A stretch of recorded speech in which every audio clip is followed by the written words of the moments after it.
Trigonometric functions, trigonometric functions. देखो आपको याद होगा लास्ट ईयर हमने पढ़ा था ट्रिग्नोमेट्रिक रेशोज। जैसे अगर मैं बोलूं साइन थीटा का फॉर्मूला क्या है तो P upon H, sine cos theta का फॉर्मूला क्या है B अपॉन एच, ये ट्रिग्नोमेट्रिक रेशोज थे, याद है। अब हम लोग पढ़ने वाले ट्रिग्नोमेट्रिक फंक्शंस। ठीक है, कुछ बातें मैं आपको बता रहा हूं, जरा ध्यान से देखना।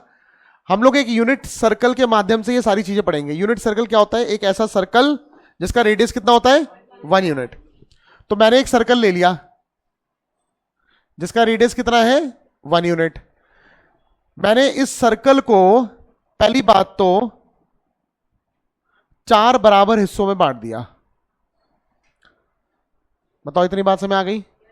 जब हम एक कंप्लीट रेवोल्यूशन कंप्लीट करते हैं तो हमारा डिग्री में कितना होता है 360 डिग्री। पता है सभी को? एक रेवोल्यूशन में 360 डिग्री होते हैं। इसे बोलते हैं फर्स्ट क्वाड्रेंट, इसे बोलते हैं सेकंड, इसे बोलते हैं थर्ड, इसे बोलते हैं फोर्थ। ऐसा इसलिए इसको फर्स्ट इसलिए बोल रहे हैं क्योंकि जब मैं रोटेट कर रहा हूं अपने आप, मतलब जब ये एंगल रोटेट कर रहा हूं तो पहले ही आ रहा है, फिर दूसरा ये, तीसरा ये, चौथा ये। ठीक है, ये तो दिख रहा है मुझे, ज्योमेट्रिकली दिख रहा है ये फर्स्ट क्वाड्रेंट है, ये सेकंड है, ये थर्ड है, ये फोर्थ है। तो सबसे पहला काम तो हम लोग करने वाले हैं, इन क्वाड्रेंट्स को मैथमेटिकली बताने वाले हैं। तो जो क्वाड्रेंट 1 होता है, लेट्स से ये एंगल है, ये जो एंगल है ये कितना है थीटा है। सबको बात समझ आ गई? थीटा की जगह मैं एक काम करता हूं, मैं एक्स ले लेता हूं।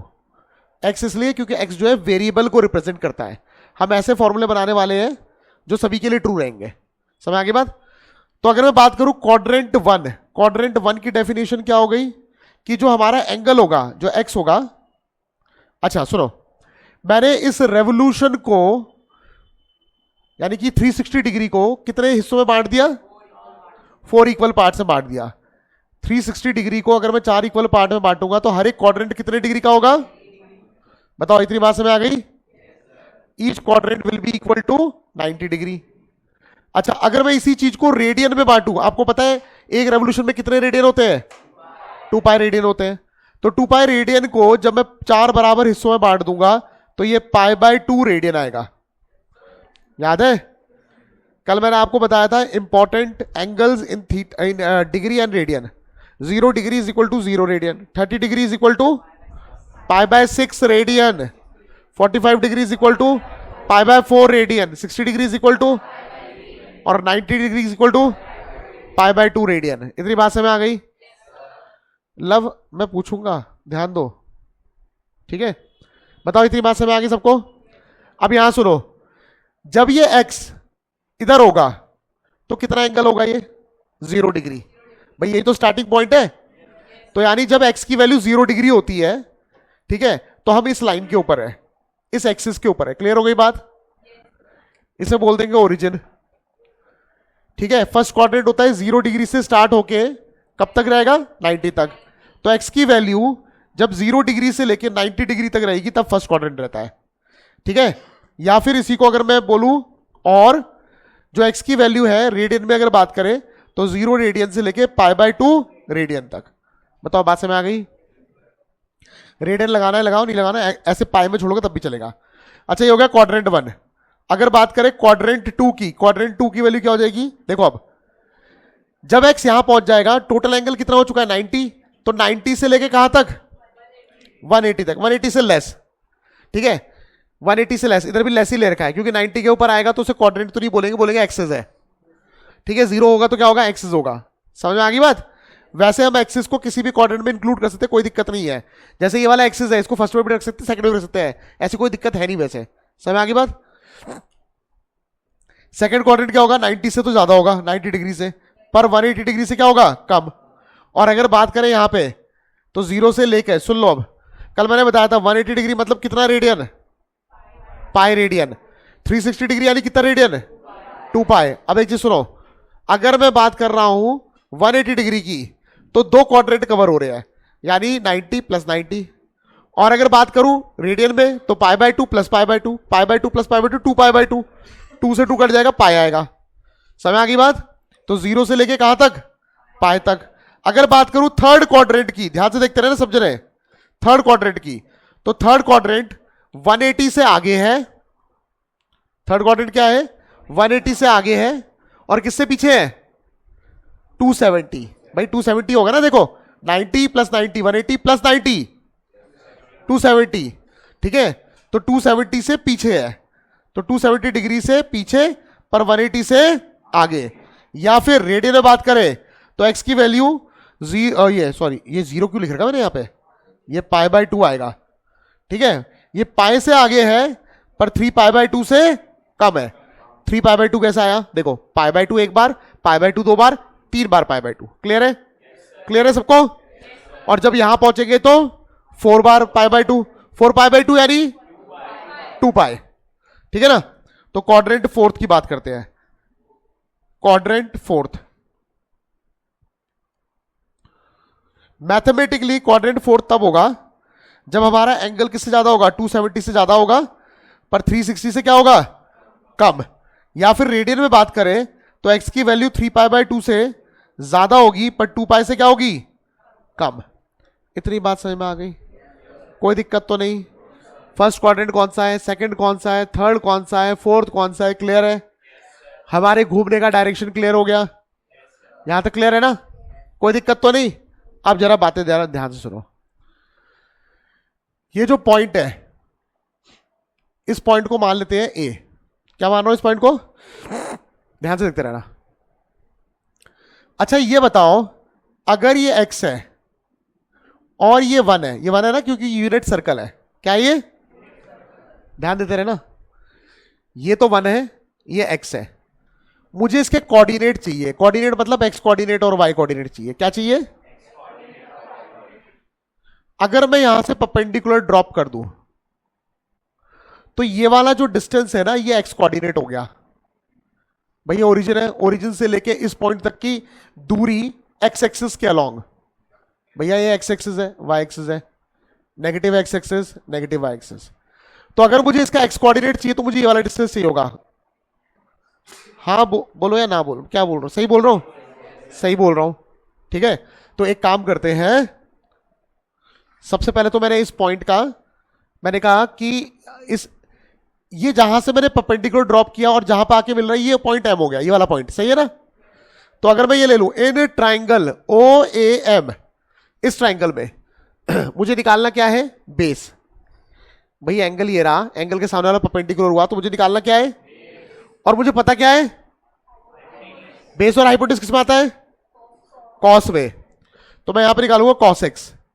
cos x का फॉर्मूला क्या हो जाएगा बताओ, बेस कितना है, OM अपॉन हाइपोटेन्यूज कितना है, यानी OM की वैल्यू क्या आ गई, यानी जो मेरा x कोऑर्डिनेट है वो किसके इक्वल आ गया, cos x के इक्वल। बताओ जी, बात समझ में आ गई। अच्छा, ऑल्सो अगर मुझे y कोऑर्डिनेट निकालना है तो मुझे ये हाइट निकालनी पड़ेगी। ये जो हाइट है ये परपेंडिकुलर है x के सामने वाला, मुझे परपेंडिकुलर निकालना है, मुझे हाइपोटेन्यूज पता है, साइन x। साइन का फॉर्मूला क्या हो जाएगा, परपेंडिकुलर बाय हाइपोटेन्यूज। परपेंडिकुलर क्या है, AM, और हाइपोटेन्यूज हो गया 1, तो AM की वैल्यू क्या आ गई, बताओ जी, बात समझ आ गई।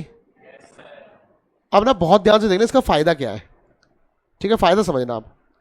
ठीक है, अगर मैं एक यूनिट सर्कल बना लूं, मान लो मैं एक एक्सपेरिमेंट कर रहा हूं, मुझे किसी ने पूछा साइन 30 निकालो, क्या निकालना है, साइन 45, साइन 41, साइन 42, मैं सब निकाल सकता हूं इस यूनिट सर्कल की मदद से। साइन 42 भी निकाल सकता हूं मैं, जो निकालना है सब निकाल सकता हूं मैं। मुझे ना एक एपरेटस बनाना पड़ेगा, एक डिवाइस बनाना पड़ेगा, वो डिवाइस मैं खुद बना सकता हूं, आप लोग भी बना सकते हो। मैं क्या करूंगा, अपनी कन्वीनियंस के हिसाब से 1 यूनिट का एक सर्कल बनाऊंगा, 1 यूनिट का एक सर्कल। अब 1 यूनिट तो मैंने बताया था, या तो 1 सेंटीमीटर हो सकता है, 1 मिलीमीटर हो सकता है, 1 किलोमीटर हो सकता है, 1 मीटर हो सकता है, कुछ भी 1। हमारा खुद का बनाया हुआ भी 1 हो सकता है। मैंने मान लो एक, इसको मैंने 1 मान लिया, 1 यूनिट मान लिया, अपना बनाया हुआ 1 यूनिट, 1S, 1 सुदीप, ऐसा मान लिया मैंने। समझ आ गई बात। इससे मैंने एक सर्कल ड्रॉ कर लिया, बड़ा सा मस्त सा सर्कल ड्रॉ हो गया, ये यूनिट सर्कल कहलाएगा, इसकी यूनिट है 1S। बात समझ आ गई, कोई दिक्कत तो नहीं। अब आगे समझना, तो यहां से लेकर ये ओरिजिन हो गया, यहां से लेकर यहां तक डिस्टेंस हो गया 1 यूनिट, कितना हो गया, और यहां से लेकर यहां तक हो गया -1, इस तरफ -1 हो गया। समझ में आ गई बात? समझ में आ गई बात? मतलब इसका कोऑर्डिनेट क्या हो गया, एक्स एक्सिस में है तो इसको बोल सकते हैं 1,0, इसको बोल सकते हैं -1,0, इसको बोल सकते हैं 0,1 ऊपर की तरफ, और इसको घुमा देंगे नीचे की तरफ। समझ में आ रही बात? कोई दिक्कत तो नहीं? अब सुनो, ध्यान सुनना, यहां से लेकर यहां तक 1 था, यहां से लेकर यहां तक कितना था? इसके मैंने 10 बराबर टुकड़े कर दिए। कितने बराबर टुकड़े कर दिए? अगर यहां से लेकर यहां तक 1 है तो जो पहला टुकड़ा होगा 1/10, क्योंकि 10 टुकड़े किए थे, तो इसके जो कोऑर्डिनेट हो गए वो हो गए 0.1,0, 0.2,0, 0.3,0, 0.4,0। मैंने इतना बड़ा इसलिए लिया था ताकि 10 टुकड़े करने में दिक्कत ना आए। बात समझ आ गई? ठीक है, अब सुनो, 10 टुकड़े को फर्दर 10 में बांट दिया। अब जो पहला टुकड़ा आएगा 0.01। समझ आ गई बात? समझ आ गई बात? आप जरा इमेजिन करो, ये पूरा हो गया 1, जब मैंने इसके टुकड़े किए तो 10 टुकड़े किए तो यहां पे कहीं आ जाएगा 0.1, उसको फर्दर 10 टुकड़े किए तो 0.01, है ना? अगर मेरे को टुकड़े करने में दिक्कत हो रही तो कोई बात नहीं, इसकी लंबाई और बड़ी ले लो, बड़ा सा apparatus बना दो, क्या दिक्कत है ना? अब बहुत ध्यान से देखते रहो, ध्यान से देखना, यहां तक सब एग्री करते हो? कोई दिक्कत तो नहीं? यानी कि अगर ये ए पॉइंट यहां चला गया, ऐसा भी तो होता है, ये ए पॉइंट तो कहीं भी घूम सकता है। ए जो है ये वेरिएबल पॉइंट है, क्या है ये? ए क्या है? वेरिएबल पॉइंट है। ये सर्कल के ऊपर कहीं भी मूव कर सकता है, मानते हो सब? यहां तक कोई दिक्कत? बताओ, सुन लो अब जरा ध्यान से। जब ये पॉइंट यहां घूम के पहुंचेगा तो ट्राइंगल ऐसा कुछ बन चुका होगा, हमारा ट्राइंगल शिफ्ट हो चुका होगा। सही बात है कि नहीं है? और तब अगर मैं आपसे पूछूं, एक्स तो ये हो गया, तो इसका जो एक्स कोऑर्डिनेट है वो क्या कहलाएगा? Cos x. और जो वाई कोऑर्डिनेट है वो क्या कहलाएगा? हमेशा यही रहेगा, पर एक्स की वैल्यू बदल चुकी होगी, एंगल बदल चुका होगा। एंगल की वैल्यू पुट करके हमें वैल्यू मिल सकती है। सही बात है? यानी एंगल की वैल्यू से मुझे इसका एक्स कोऑर्डिनेट वाई कोऑर्डिनेट मिल सकता है। और इसका उल्टा भी तो ट्रू है, इसका उल्टा भी तो ट्रू है, क्या? कि उस एंगल पे, सुन लो, बहुत ध्यान सुनो, अगर मैं आपसे पूछूं इस एंगल पे cos x की वैल्यू क्या है, अगर मैं आपसे ये पूछूं इस एंगल पे cos x की वैल्यू क्या है, तो आप बोलोगे ये वाला डिस्टेंस। सही बात है? इस एंगल पे sin x की वैल्यू क्या है, तो आप बोलोगे ये वाला डिस्टेंस। सही बात है? ध्यान से सुनते रहना, ध्यान से सुनते रहना। मैं ये बोल रहा हूं, मैंने एक अपना सर्कल बना लिया 1 यूनिट का। सही है?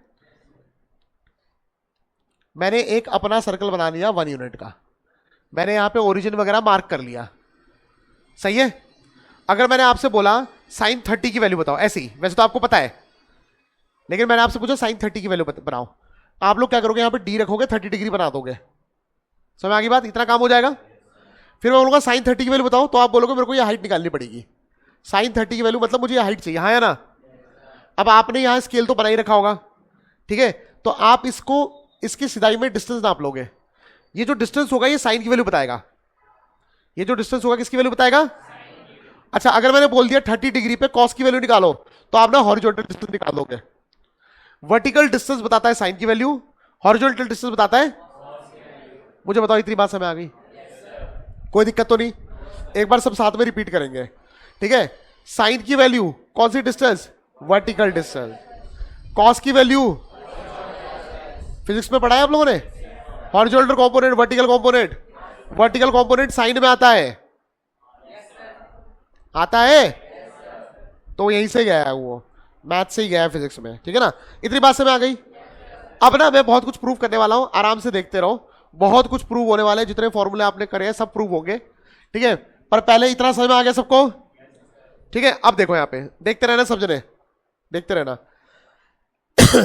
मेरे पास ना ये वैल्यू आ गई है, equation number 1, equation number 2, squaring and adding 1 और 2, 1 और 2 को स्क्वायर कर रहे हैं और ऐड कर रहे हैं, तो आएगा sign square X plus cos square x, ठीक है? साइन एक्स की वैल्यू क्या है? ए एम, तो हो जाएगा ए एम का स्क्वायर, हाँ है ना? और ये है ओ एम, ये हो जाएगा ओ एम का स्क्वायर। सही बात है?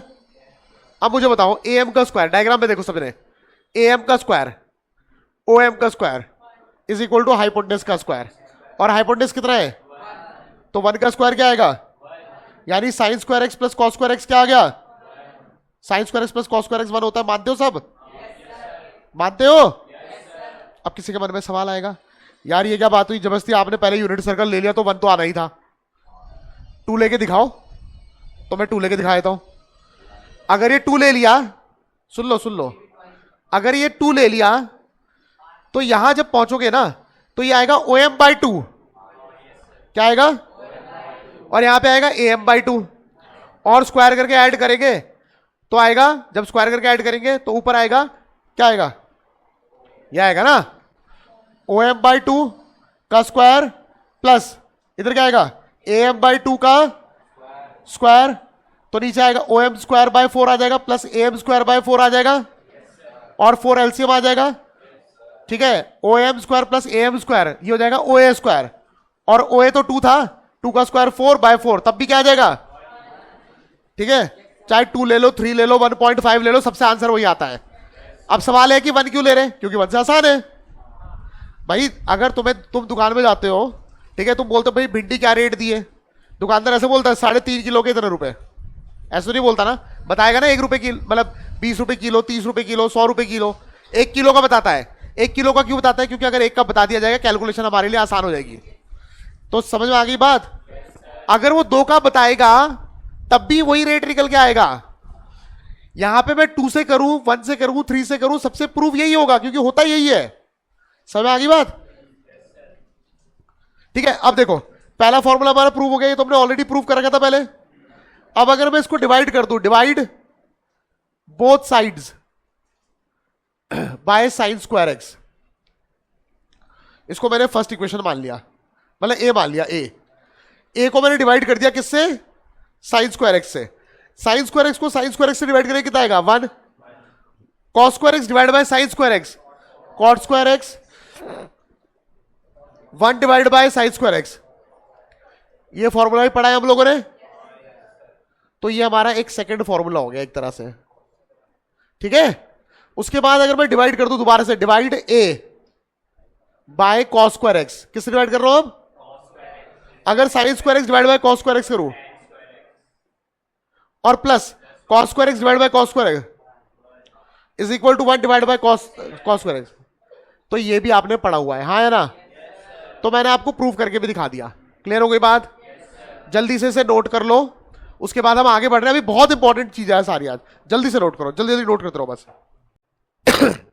मैं आपको एक चीज बोल रहा था, अगर हम एक एपरेटस बनाना चाहे जो साइन 32 भी कैलकुलेट कर सके, साइन 41 भी कैलकुलेट कर सके, कर सकता है, हम एपरेटस बना सकते हैं। क्या करना है हमें, एक बड़ा सा कार्डबोर्ड ले लो, यहां देखो यहां बना रहा हूं, एक बड़ा सा कार्डबोर्ड ले लो और उसको 1 यूनिट बना दो, 1 यूनिट अपना बनाया हुआ 1 यूनिट ले लो बड़ा सा।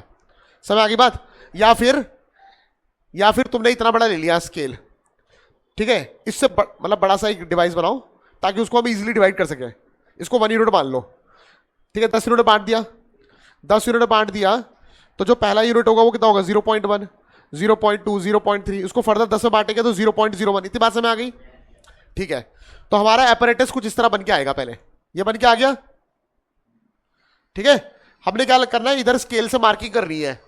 स्केल से मार्किंग कैसे करनी है, 10 टुकड़े बनाए, 0.1, 0.2, 0.3 जो भी है, इधर नेगेटिव में होगा, इधर पॉजिटिव में होगा, इधर नेगेटिव में हो जाएगा। बताओ बात समझ आ गई।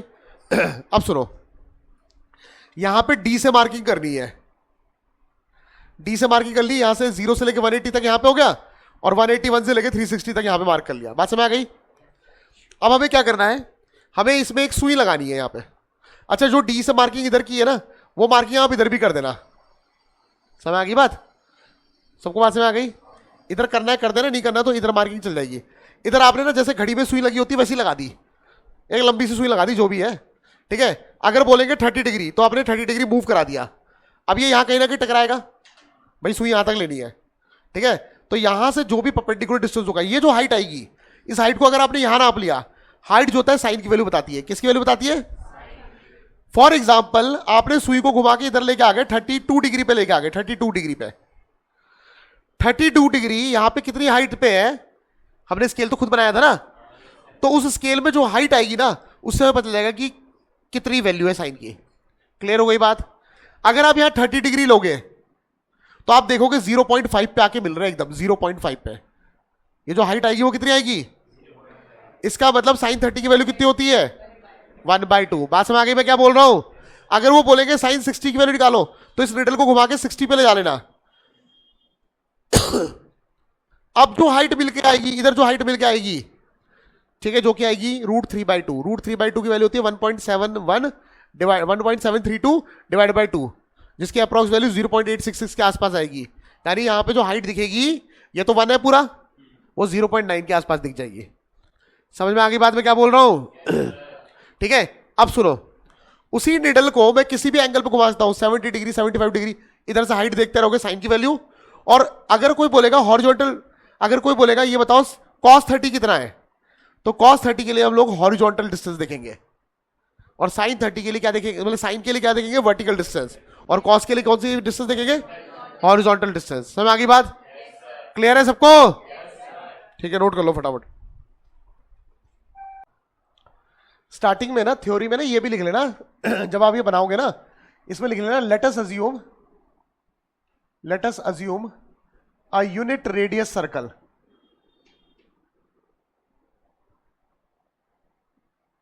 ठीक है, यहां तक सबको बात समझ में आ गई। अच्छा, अभी ना हमने जो इतना कुछ पढ़ा है ना, इससे हमने कुछ कंक्लूजन ड्रॉ किया है, इससे हमने कुछ कंक्लूजन निकाले हैं। एक बार सबने कंक्लूजन देख लिया ना, क्लियर है ना सबको। Vertical distance always represents value of sine and horizontal distance always represents value of cos. Clear हो गया सार्थक, सभी को क्लियर है। ठीक है, चलो भाई यहां सुनो। अभी अभी हमने ये डिस्कस किया कि जो वर्टिकल डिस्टेंस होता है वो साइन की वैल्यू को रिप्रेजेंट करता है, और जो हॉरिजॉन्टल वैल्यू होता है वो कॉस की वैल्यू रिप्रेजेंट करता है, हाँ या ना। ठीक है, अब हम कुछ इंपॉर्टेंट पॉइंट्स पे देखेंगे कि साइन की और कॉस की वैल्यू क्या होगी। लेट से फिलहाल हमने ये एक्स मान लिया, ठीक है, ये पॉइंट है, लेट से ये पॉइंट पी है, ये पॉइंट हो गया ए, ये पॉइंट हो गया बी, ये पॉइंट हो गया सी, और ये पॉइंट हो गया डी। क्या आप लोग मुझे ए के कोऑर्डिनेट्स बता सकते हो?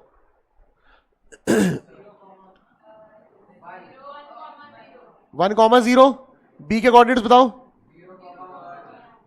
सी के कोऑर्डिनेट्स बताओ। अरे बाकी लोग क्यों नहीं बोल रहे? और इसके कोऑर्डिनेट इतनी बात समझ आ गई। अब सुनो, ये जो पी पॉइंट है ये वेरिएबल पॉइंट है। वेरिएबल पॉइंट का मतलब है ये सर्कल के ऊपर कहीं भी जा सकता है। इतनी बात समझ आ गई। तो देखो मैं बोल रहा हूं कि पहली बार पे ऐसा करते हैं, व्हेन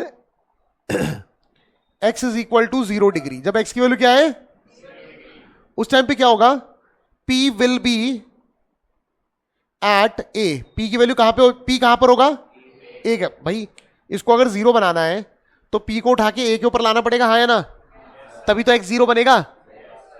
p के कोऑर्डिनेट्स क्या थे, cos x comma sin x, याद है, ये बनाया था अभी हमने थोड़ी देर पहले, याद है ना। तो जो जब p a के ऊपर होगा जो p के कोऑर्डिनेट्स है और a के कोऑर्डिनेट्स है वो बराबर हो जाएंगे। सही बात है कि नहीं है? इसका मतलब है cos x की वैल्यू कितनी है 0, तो cos 0 जो होगा वो किसके इक्वल हो जाएगा, 1 के इक्वल, और sin 0 किसके इक्वल हो जाएगा। और आप सबने पढ़ा हुआ है कि cos 0 जो होता है वो क्या होता है, और sin 0 क्या होता है, पढ़ा है ना। अब एक काम करते हैं, x is equal to 90 degree कर देते हैं। यहां देखो x को घुमा के 90 डिग्री पे लेके जाते हैं, तो p कहां पहुंच गया अब, अरे कहां पहुंच गया, b के ऊपर पहुंच गया ना। तो जब x की वैल्यू 90 डिग्री होगी तो p will be at b। उस टाइम पे p के जो कोऑर्डिनेट्स है यानी cos x comma sin x is equal to b के कोऑर्डिनेट के बराबर होंगे, यानी कि 0,1 के बराबर, हाँ है ना। यानी cos और x की वैल्यू कितनी है 90, तो cos 90 कितना होता है, और sin 90 कितना हो गया, ये आप लोगों ने पहले पढ़ा हुआ है, निकल गई वैल्यू। अब एक काम करते हैं, इस p पॉइंट को घुमा के c के ऊपर लेके आते हैं, ठीक है ना। तो अब x की वैल्यू क्या आ जाएगी, when x is equal to 180 degree, तो p कहां पर होगा, p विल बी एट सही बोल रहा हूं? तो P घूम कर इधर पहुंच गया C के ऊपर। जब C के ऊपर पहुंच गया तो P के कोऑर्डिनेट और C के कोऑर्डिनेट बराबर हो जाएंगे। सही बात है कि नहीं है? तो P के कोऑर्डिनेट यानी cos x comma sine x is equal to C के कोऑर्डिनेट जो कि जाएगा -1 comma cos 180 is equal to कितना आ गया, और साइन 180 कितना आ गया। अब देखो मेरी बात सुनो, मैं आपको ऐसे क्यों बता रहा हूं, अगर आप भूल भी जाओ ना कल की डेट पे, बस एक चीज याद रख लेना कि हॉरिजॉन्टल डिस्टेंस हमेशा क्या बताता है, cos x की वैल्यू, और वर्टिकल डिस्टेंस किसकी वैल्यू बताता है। अब तुमसे ना कोई भी पूछे कि cos 180 बताओ, तो अपने दिमाग में तुरंत क्या करना है, ये जो x था ना इसको घुमा के इधर ले आना और बोलना हॉरिजॉन्टल डिस्टेंस होगा वो cos की वैल्यू होगी। तो हॉरिजॉन्टल डिस्टेंस कितना हो गया, -1, और साइन की वैल्यू कितनी हो जाएगी, 0, क्योंकि जब हम इधर पहुंच गए तो x एक्सिस से कोई हाइट ही नहीं है उसकी। भाई देखो ना, जब आप इधर खड़े हो तब कुछ तो हाइट है, लेकिन जब P को इधर ले आओगे तो हाइट ही खत्म हो गई। ये देखो ना, अब ये हाइट है, अब ये हाइट है, P को घुमा के इधर लाओगे तो हाइट कम हो गई, P को और नीचे लाओगे हाइट और कम हो गई, P को एकदम नीचे लाओगे हाइट 0। समझ आगे बात, हाइट 0 यानी किसकी वैल्यू 0, साइन की वैल्यू 0। समझ आई बात। अब सुनो और घुमाते हैं इसको, P पॉइंट को घुमा के अब D के ऊपर ले आओ, when P is at D, ठीक है, इस टाइम पे x कितना हो जाएगा 270 डिग्री, और जो P के कोऑर्डिनेट्स है यानी कि cos x comma sine x is equal to ये हो जाएंगे D कोऑर्डिनेट के बराबर यानी 0 कॉमा -1 के बराबर, यानी cos 270 कितना आ गया 0, और साइन 270 कितना आ गया। समझ आगे बात। एक चीज और आपको ध्यान रखनी है, 0 डिग्री मतलब 0 रेडियन, 90 डिग्री मतलब π/2 रेडियन, 180 डिग्री यानी पाई रेडियन, और 270 यानी 3π/2, π/2, 2π/2 यानी पाई, 3π/2, 4π/2, 5π/2, 6π/2, 7π/2, 8π/2 ऐसे ऐड होता रहेगा। समझ आगे बात।